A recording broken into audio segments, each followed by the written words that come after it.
Hey guys, how's it going? Welcome back to my channel. Today I'm continuing with my Beatles series where I'm listening to some of the solo albums from the four guys, the Fab Four.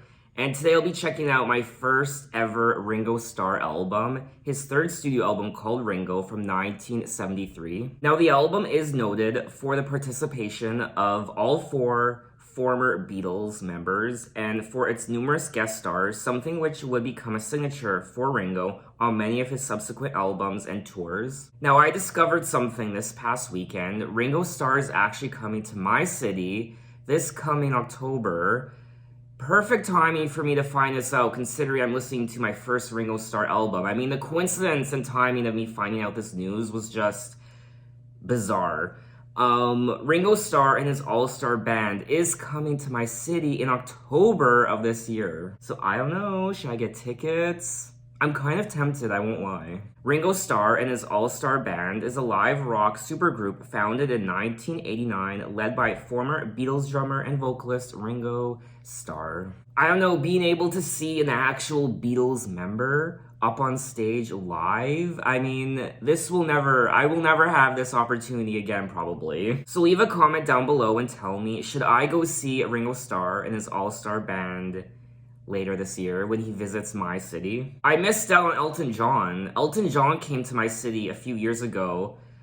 He was here for 2 nights, actually, and that's something I still regret not doing, going to see him. I had Elton John in my city for 2 nights. God damn it. You know what? Back then, 3 years ago, 4 years ago, I didn't really care about things like that. I really didn't. But now that I've started this YouTube channel, and since exploring all this older music from the 70s and 60s, I just have a new appreciation for music. So that's something I definitely would not have passed up, going to see Elton, whereas back then, I really didn't care. Now, I will be listening to the bonus track version of Ringo, which means I'll be checking out 13 songs for a total of 46 minutes, and I also don't recall hearing any of these songs before. So let's get into it with track 1, I'm the Greatest.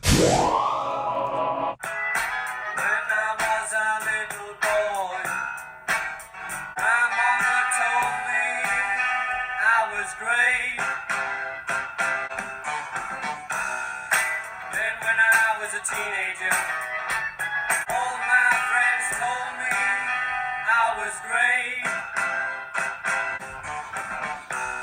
and now I'm a man, and you know what she told me, I was great.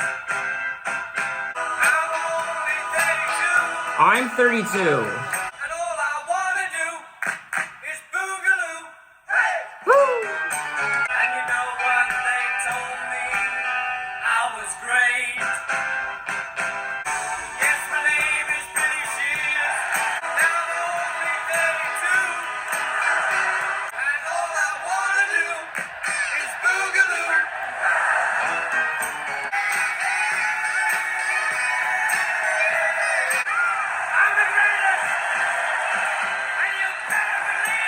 Oh my.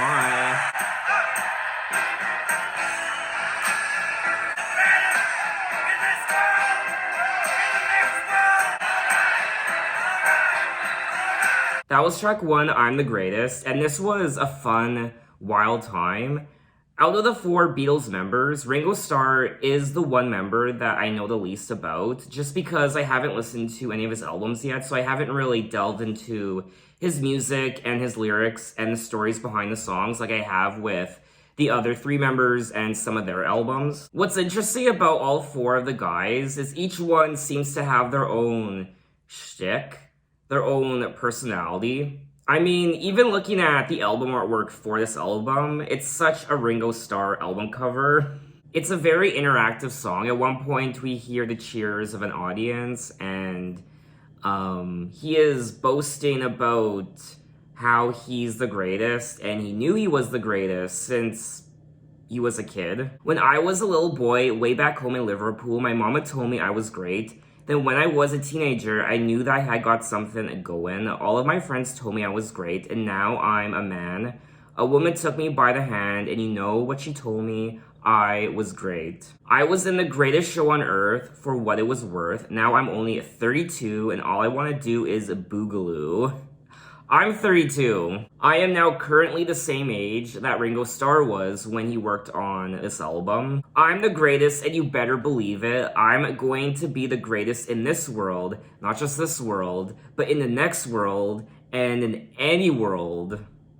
Jeez. I also find it quite interesting that Ringo Starr actually didn't write this song. John Lennon wrote this song. So I am curious to know if John Lennon wrote this song with Ringo in mind. Or John Lennon wrote this song with himself in mind. Or maybe the both of them, I don't know. So who's actually saying they're the greatest here? John Lennon because he wrote it? Or Ringo Starr because he sang it? There can't be two people who are the greatest. One of them has to be the greatest. I'm the greatest. One of them has to be the best of the best. So, who is the best of the best out of the two? Now, not only did John Lennon appear on this track, but also George Harrison did as well. It marks the only time that three former Beatles recorded together between the band's breakup in 1970 and John Lennon's death in 1980. Okay, so it looks like John wrote this song for, I guess, himself. It was his story, but then when he gave the song to Ringo, John kind of reworked the lyrics and tailored the story of the song to better suit Ringo, I guess. The song does partly invoke the stage show concept of Sgt. Pepper's Lonely Hearts Club Band. Oh yeah, I didn't think of that. John Lennon took the song's title from a saying adopted by boxer Muhammad Ali. Oh. When talking about the song in 1980, John Lennon said, "I'm the greatest. It's the Muhammad Ali line. I couldn't sing it, but it was perfect for Ringo. He could say I'm the greatest and people wouldn't get upset. Whereas if I said I'm the greatest, they'd all take it so seriously." He has a point. In the eyes of the media and the public, the band members were divided into two factions, John Lennon, George Harrison, and Ringo Starr, all of whom had opted to engage the services of Alan Klein to manage the group's Apple organization in 1969.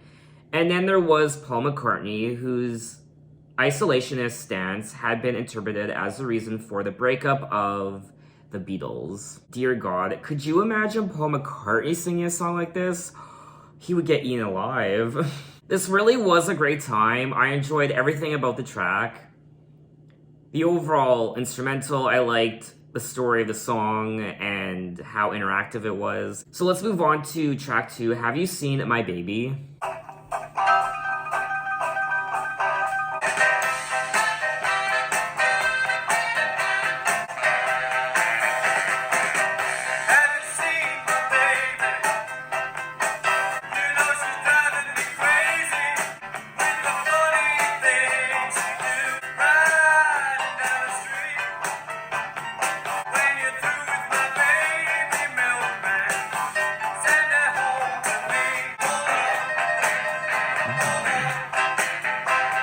I love the piano work on this track.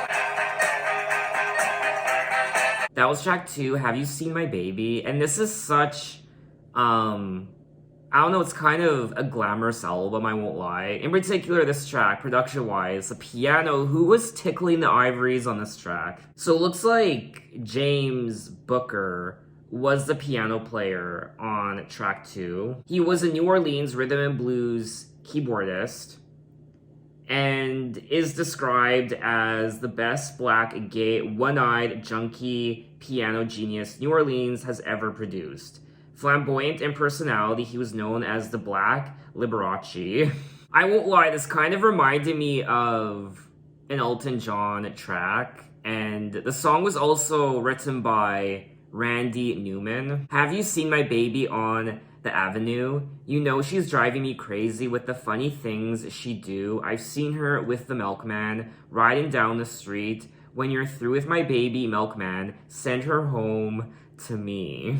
I've seen her with the gypsies dancing in the wood. She's always been unfaithful to me. She's never been no good. I say, please don't talk to strangers, baby, but she always do. She say, I'll talk to strangers if I want to, cause I'm a stranger too. Well, looks like she's not just your baby. She's the entire city's baby.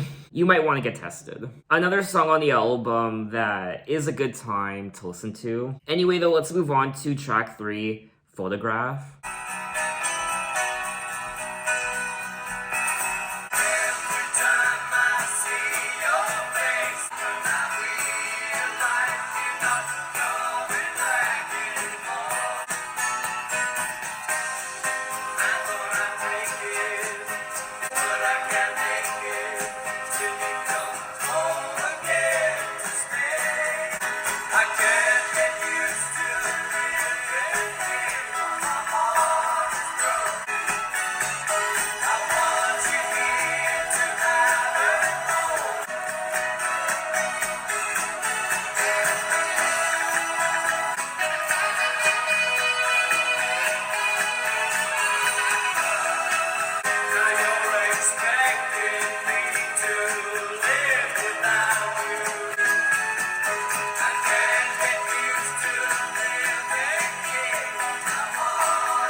That was track 3, Photograph.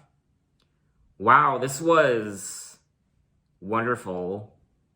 There was a plethora of instruments, and it was quite dramatic. There was an orchestra with strings, and I heard the saxophone, guitars, pianos, and I'm sure other instruments that I'm not picking up on. There was the guitar, the saxophone, piano, acoustic guitar, backing vocals, bass guitar, drums, percussion, orchestral, and choral arrangements. George Harrison was also on this track. Every time I see your face, it reminds me of the places we used to go, but all I've got is a photograph, and I realize you're not coming back anymore. I thought I'd make it the day you went away, but I can't make it till you come home again to stay. I can't get used to living here. While my heart is broke, my tears, I cry for you. I want you here to have and hold as the years go by and we grow old and gray. Now you're expecting me to live without you.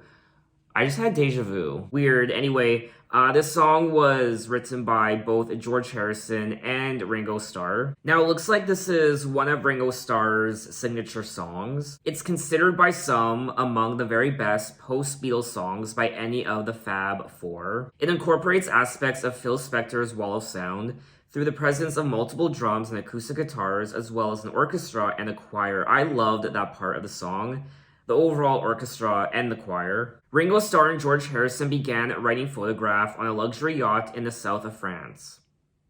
Can't relate to that.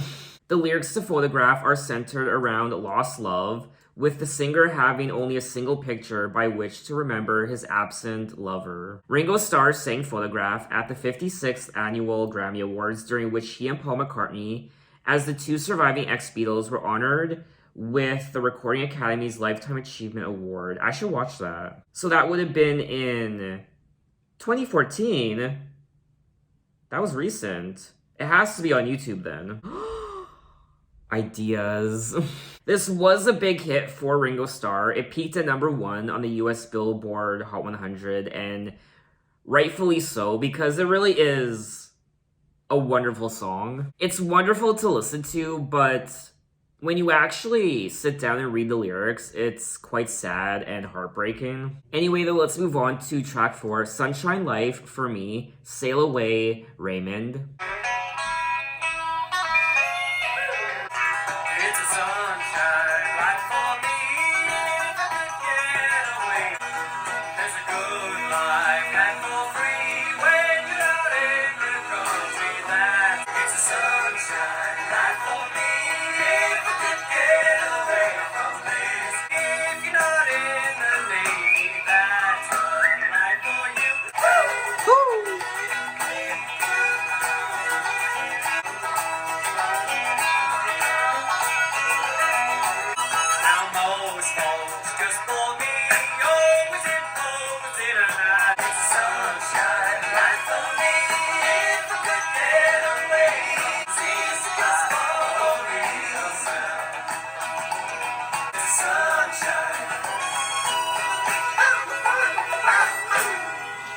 That was track 4, Sunshine Life for me, Sail Away, Raymond.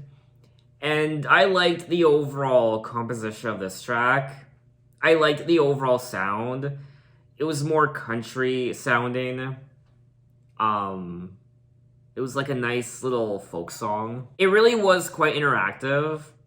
There were a few moments of woo and ah and things like that. It's a sunshine life for me. If I could get away from this cloud over me, seems to just follow me around. There's a good life had for free. When you're out in the country, that's what I could use if I could get away there soon. This is another song that was written by George Harrison. George Harrison wrote the song in Ireland while staying with Scottish singer-songwriter Donovan. It reflects the influence of Irish folk music as well as aspects of country, hootenanny, and the sea shanty tradition. What is sea shanty? It is a genre of traditional folk song that was once commonly sung as a work song to accompany rhythmical labor aboard large merchant sailing vessels. Oh, so it's like those songs you hear in like pirate movies, I guess.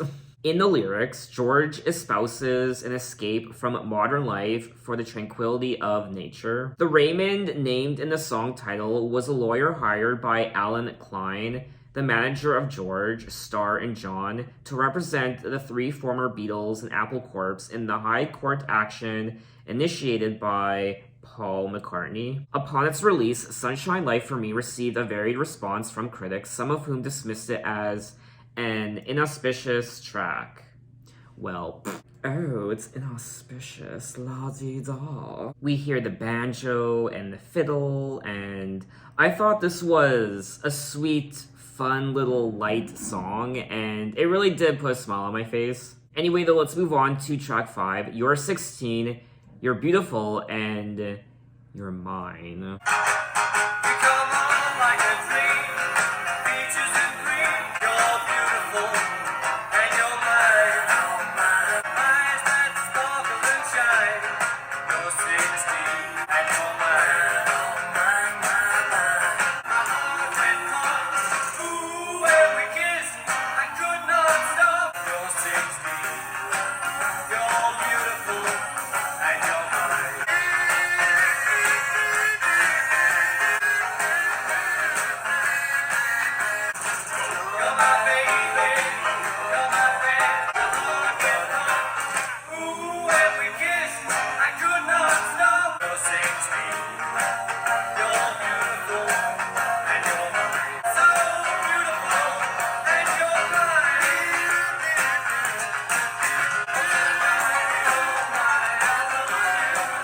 That was track 5, You're 16, You're Beautiful, and You're Mine. Another playful song on the album that really does fit in with the overall vibe of the album. It does fit in with all the other songs I listened to. It is just a little creepy though, I won't lie. You come on like a dream, peaches and cream, lips like strawberry wine. You're 16, you're beautiful, and you're mine. You're all ribbons and curls.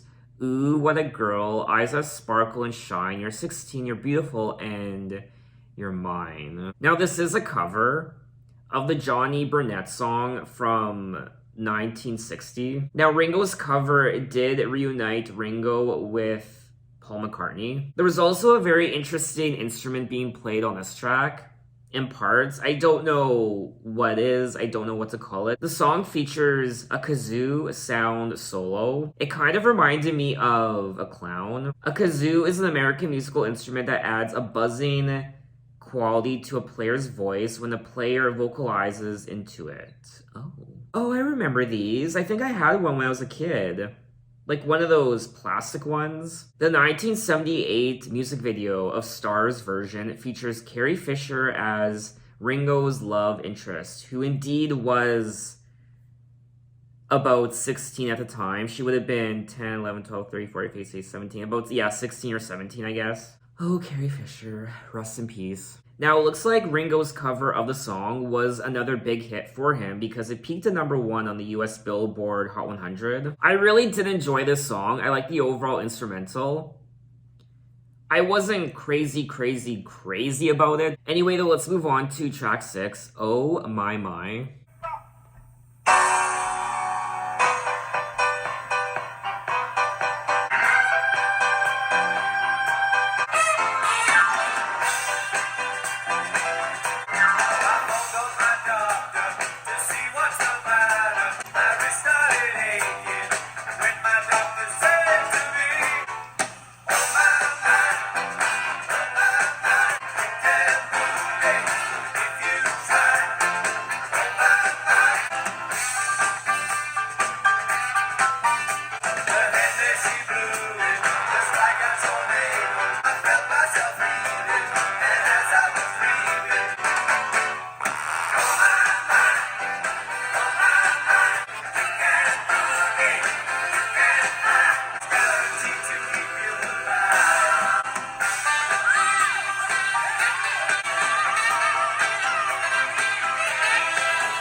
That was track 6, Oh My My.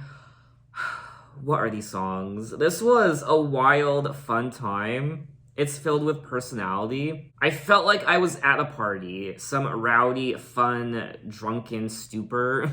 1, 2, 3, 4. I phoned up my doctor to see what's the matter. He said, come on over. Oh god, this is like...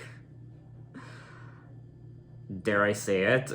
He said, come on over. I said, do I have to? My knees started shaking, my wrists started aching when my doctor said to me, oh my, can you boogie, can you slide? It's guaranteed to keep you alive. The head nurse, she blew in just like a tornado. When they started dancing, I jumped off the table. This is a very interesting hospital. It's my kind of hospital. I really don't know what's happening in this video anymore.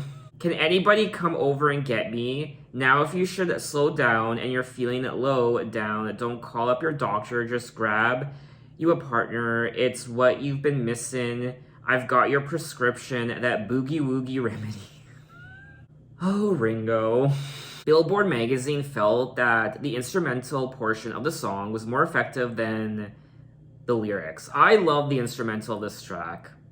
It was a fun time. I loved the saxophone, the piano. I really do love the use of the piano and the saxophone on this album. Anyway, though, let's move on to track 7, Step Lightly. You're moving too fast. Take your time, boy. You gotta find yourself a love that's gonna last. Step lightly, nice and easy. Please believe me.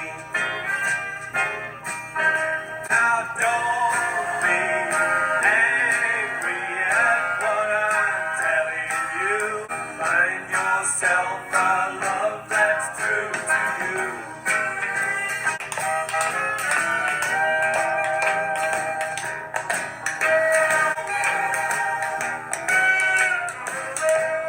Find yourself a love that's gonna last. Gotta go now. You gotta find yourself a love that's gonna last. Gotta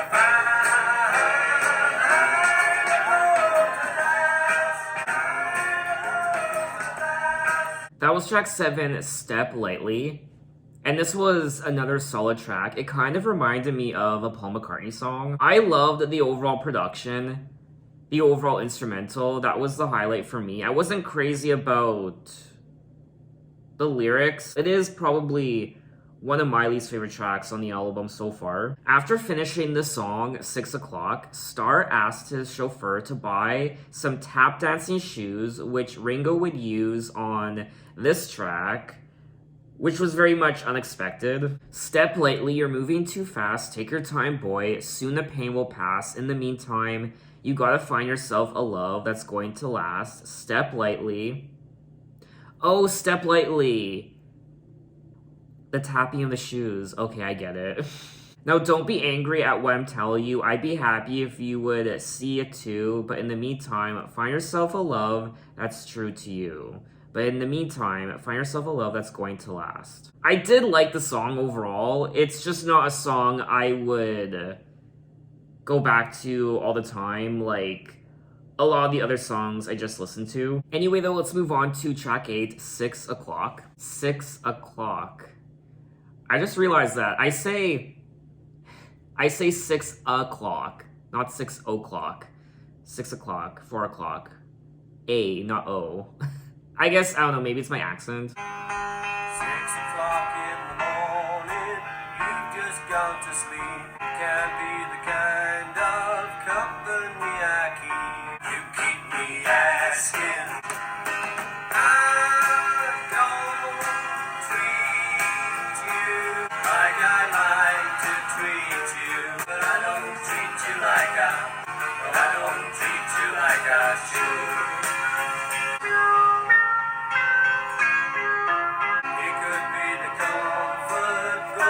To my head, but while you're sleeping softly in your bed, I'd like to tell you, I'd love to tell you too. I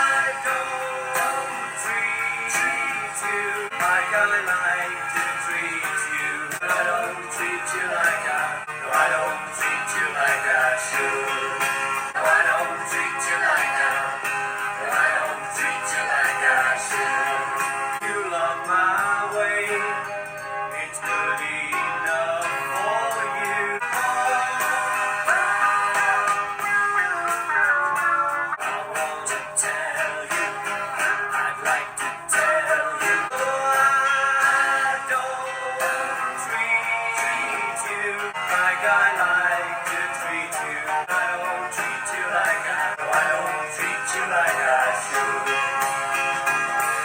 I don't treat you like I could. But I don't treat you like I don't treat you like I could. That was track 8, 6 o'clock, and this song was written by Paul McCartney.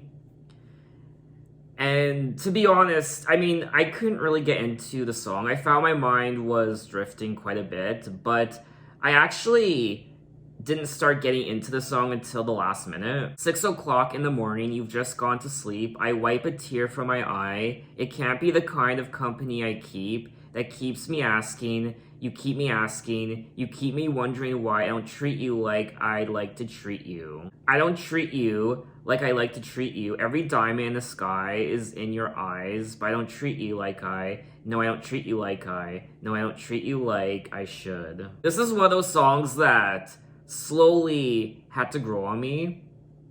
So initially, I was gonna say, no, I probably wouldn't really listen to the song again.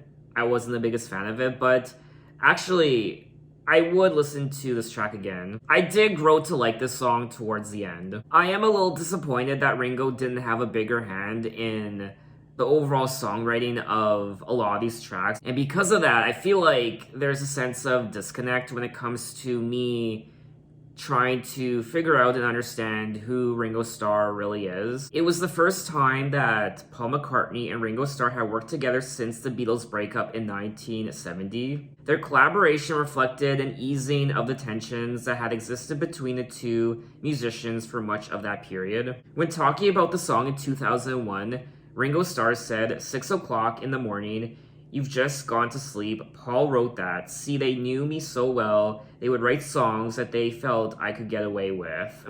True, but I just wish Ringo would have had a bigger hand in writing some of these songs. Ringo cited 6 o'clock as an example of how his former bandmates always supplied him with material that suited his personality. The song's lyrics address a friend or lover whom the singer confesses to not showing enough attention towards. I did end up liking this song, but maybe I have to listen to it a few more times to really appreciate it. Anyway, though, let's move on to track 9, Devil Woman.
That was track 9, Devil Woman, and I loved this track. I loved the overall, flamboyant production with the drums, the horns, the piano. Another song on the album that kind of reminded me of Elton John. Every time I see you walking down the street, I say you're the kind of woman I just gotta meet. You look so good, and you look so fine, and one of these days I'm going to make you mine. Your eyes are green and your legs are long, and if I'm going to get you, well, I got to be strong. But you're like the devil with horns in your head. The only way I'll get you is to get you in bed. Early in the morning when the sun is hot, all I do is think about the things you got. But you're like the devil with horns in your head. The only way I'll get you is to get you in bed. I absolutely love the production on this track, the overall instrumental with the guitars and the drums and, like I said, the horns and the piano. He also brings up Sexy Sadie, which is the title of one of the Beatles songs from their White album, I believe. Yes, Sexy Sadie from the White album. But let's move on to track 10, You and Me, Babe.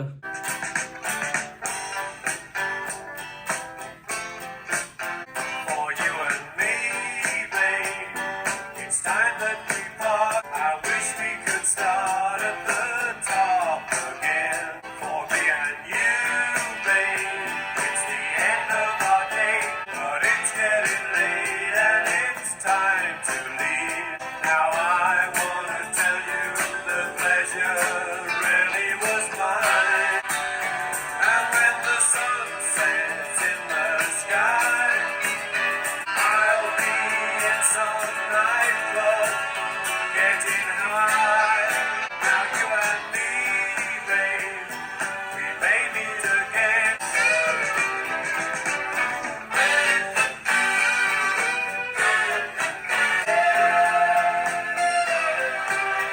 Now I wanna tell you the pleasure really was mine.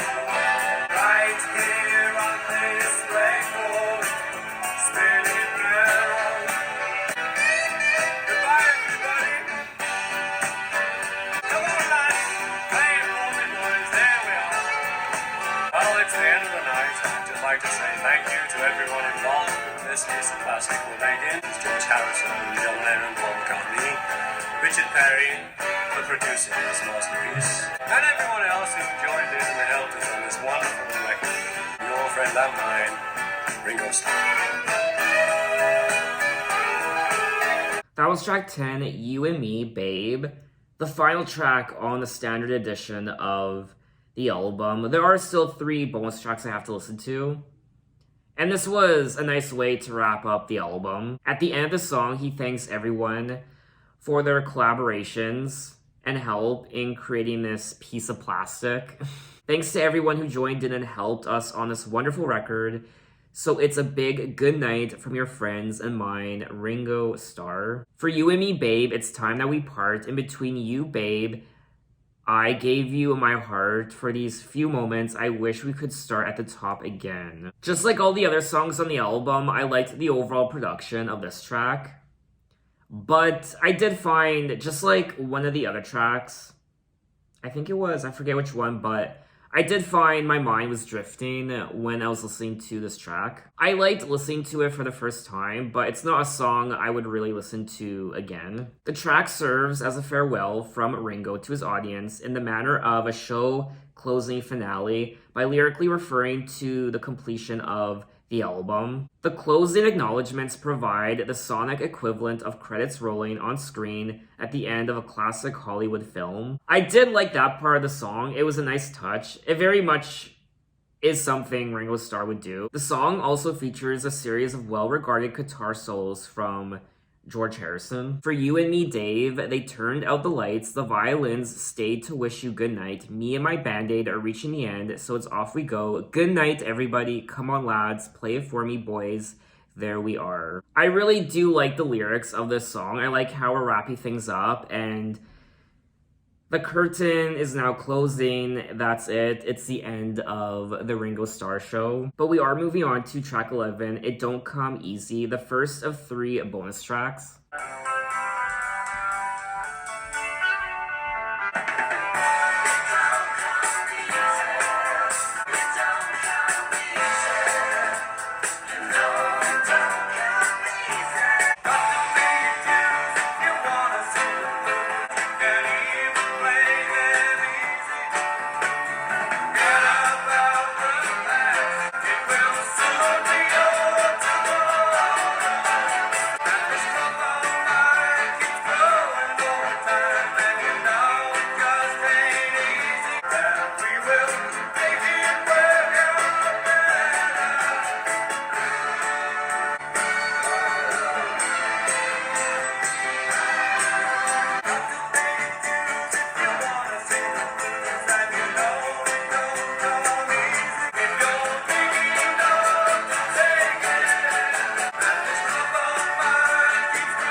That was track 11, It Don't Come Easy, and this is a track that I did enjoy listening to. It don't come easy, you know it don't come easy. It don't come easy, you know it don't come easy. Got to pay your dues if you want to sing the blues, and you know it don't come easy. You don't have to shout or leap about, you can even play them easy. Forget about the past and all your sorrows, the future won't last.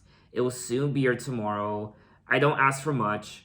I only want trust, and you know it don't come easy. It Don't Come Easy was released as a non-album single in April of 1971. Oh, so this song was released as a single, a non-album single, 2 years prior to this album coming out, Ringo, his third album. It was produced by George Harrison, who also helped write the song, although only Ringo is credited. Richard Starkey, which I won't lie, this is kind of embarrassing, but I actually forgot that Ringo Starr's real birth name is Richard Starkey. So when I saw that this song was written by Richard Starkey, I was like, oh, it wasn't written by Ringo, but I was like, wait, Ringo Starr is Richard Starkey. And I keep forgetting that. I'm just so used to calling him Ringo Starr that I keep forgetting that his birth name was Richard Starkey. Ringo Starr completed the song as the Beatles were heading towards disbandment in early 1970 following John Lennon's unpublicized decision to leave the group in September of 1969. Ringo said that in trying to find a song that would establish his identity at this time, he had to combat the original image of me as the downtrodden drummer, adding, "You don't know how hard it is to fight that." The song title alone was a wealth of information about Starr's feelings of vulnerability, while the other Beatles, as proven songwriters, could each look to further their achievements outside the band. So it looks like this was something Ringo was very serious about, and it was something he felt very vulnerable about, how the other Beatles could write really powerful, great songs. They were proven songwriters, but he was, I guess, in his eyes, seen as the drummer of the Beatles, and that's it. So he tried to find ways to really set himself apart and to establish his identity with a lot of these songs, I guess. I kind of like how there are 3 bonus tracks after track 10, You and Me, Babe, which was the closer. The curtain was closing and he was saying his goodbyes, acknowledging everyone who helped with the album, and now this is kind of like the encore. So let's move on to track 12, early 1970. On the farm, got plenty of job, a brand new wife and a family. And when he comes to town, I wonder if he'll play with me. Laying in bed, watching TV, calling eggs. And when he comes to town, I know he's gonna play with me. He's a monkey, cross-legged guitar picker. A 40-acre house he doesn't see.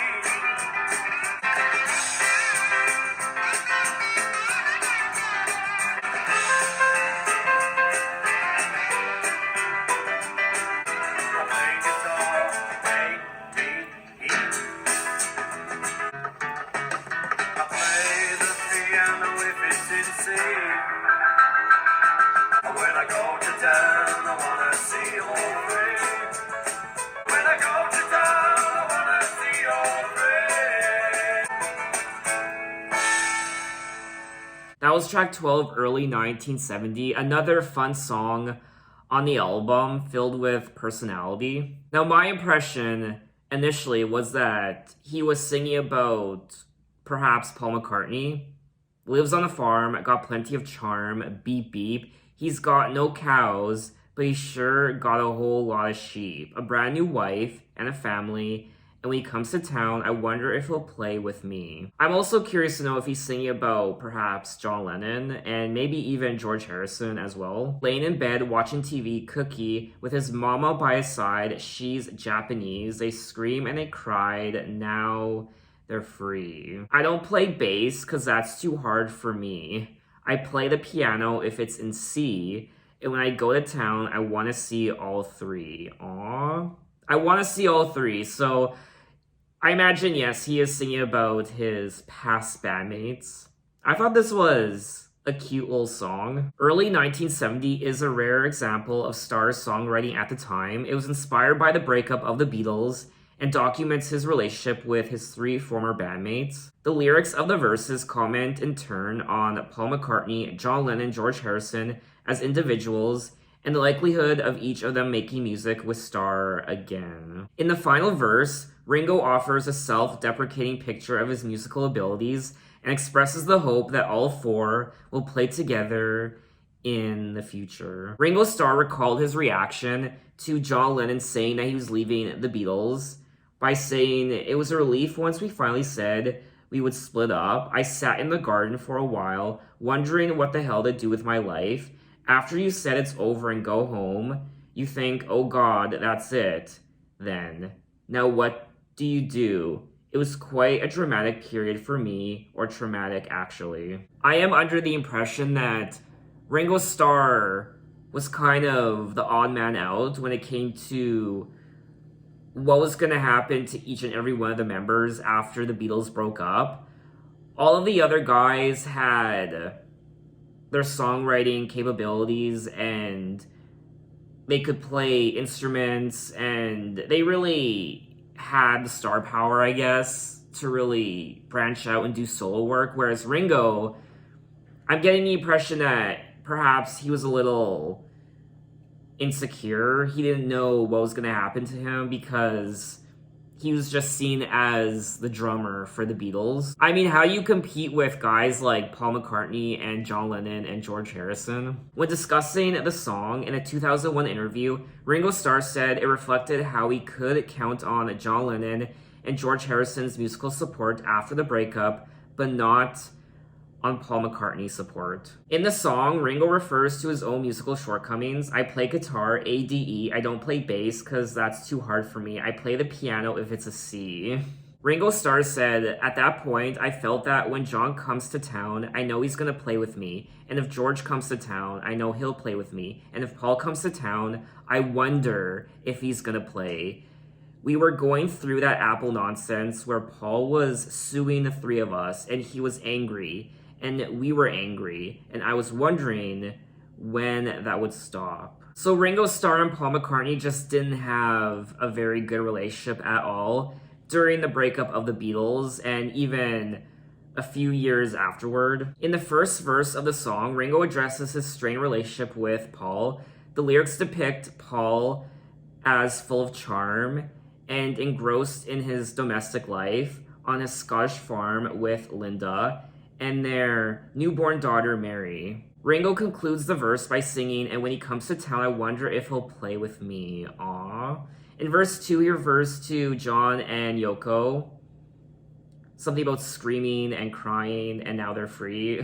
And this was a reference to John and Yoko experimenting with the primal therapy course, the screaming, like we heard on John's debut album, Plastic Ono Band. See, I love this song because it really is an eye-opener. This is a song that I've been waiting for on the album, and we have finally made it 12 tracks in. Something where I could just learn a lot more about Ringo and what he went through during the breakup and how he felt. It's really honest how he acknowledges what he perceives to be as his shortcomings.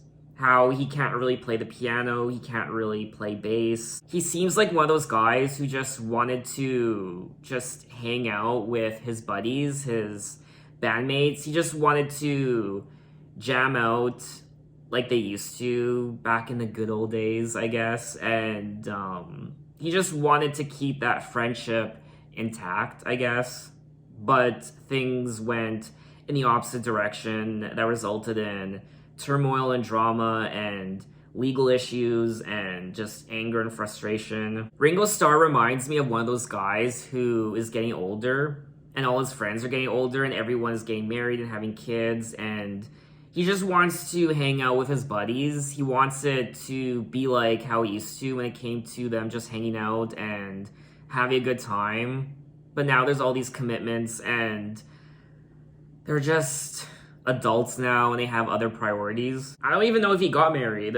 Now, he did marry Maureen in 1965, but they divorced in 1975, and then he went on to marry Barbara, and they married in 1981, and he has 3 children, including Zach Starkey. And it looks like he's been married to Barbara since 1981. It doesn't say they divorced or anything, so that's what, 41 years? That's when my parents got married in 1981. And then they both died in 2021, which is something I didn't realize until much later. They married in 1981 and they both died in 2021, exactly 40 years after they married. My parents did divorce in the early 2000s, but it was technically their 40th anniversary the year both of them died, last year. Well, I definitely went down a rabbit hole there. I wasn't expecting to talk that much after listening to this particular song, early 1970, but there was a lot to just learn and figure out. Anyway, we have finally made it to track 13, Down and Out, the final track on the album.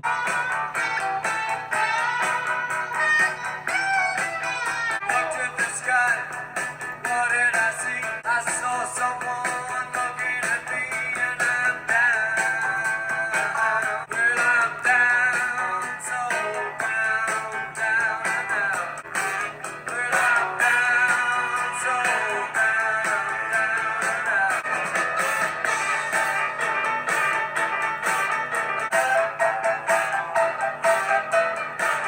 I saw someone looking at me, and I'm down.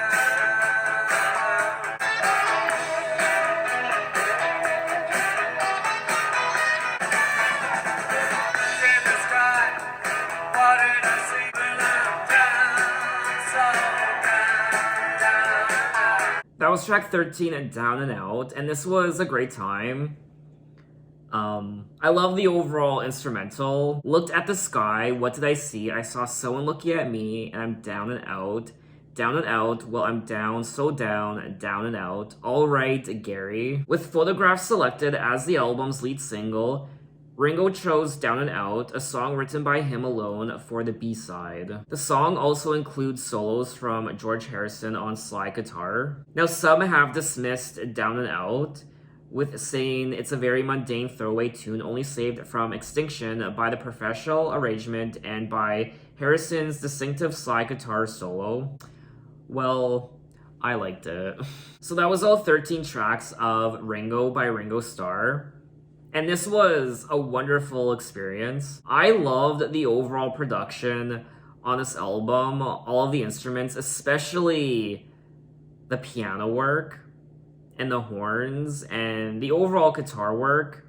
It was quite dramatic at times. It was very flamboyant and glam and very much, I imagine, like Ringo Starr himself. All 4 members of the Beatles had a hand in crafting these songs.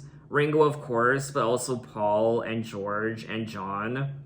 George, I think, had the biggest contribution to this album, both Ringo and George Harrison. John Lennon had a brief collaboration on this album, and so did Paul McCartney. John Lennon himself wrote one of the songs, and Paul McCartney wrote one of them also, and George Harrison co-wrote a few of the songs as well. So this was kind of, in ways, an unofficial Beatles reunion, I guess.